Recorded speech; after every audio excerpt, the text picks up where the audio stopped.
Morning friends. ఈరోజు నేను మా ఫ్రెండ్ ఏకయ్య కలిసి కొండాయిగూడెం శివాలయం టెంపుల్కి వెళ్ళడం జరిగింది.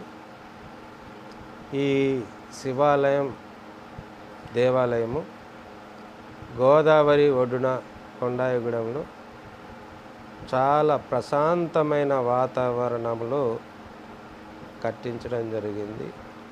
చూడడానికి చాలా అందంగా ఉంటుంది.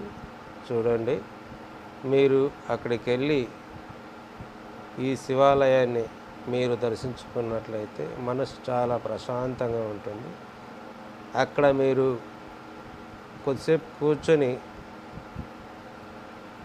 మీరు ఆ పారేటి గోదావరిని కూడా తిలకించవచ్చు.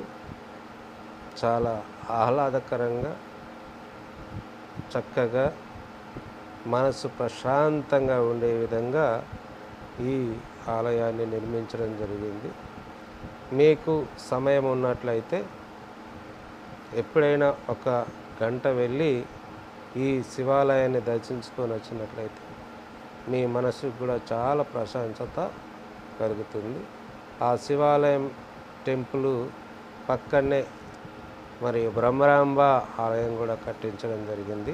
చూడండి, ఇప్పుడు మీరు చూసేది భ్రమరాంబ ఆలయం ఆ పక్కనే ఉంటుంది.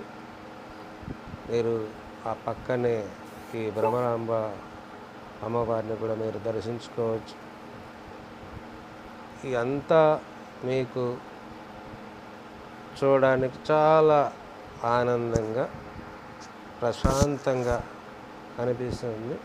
మీకున్న టెన్షన్లు అన్నీ కూడా ఈ శివాలయ టెంపుల్ని మీరు దర్శించుకున్నట్లయితే చాలా ఫ్రెష్గా తయారవుతారు.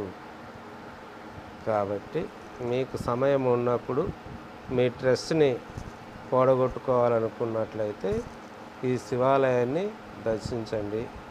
మేము అక్కడికి వెళ్ళి ఆ గోదావరిలో ఈత కూడా కొట్టడం జరిగింది.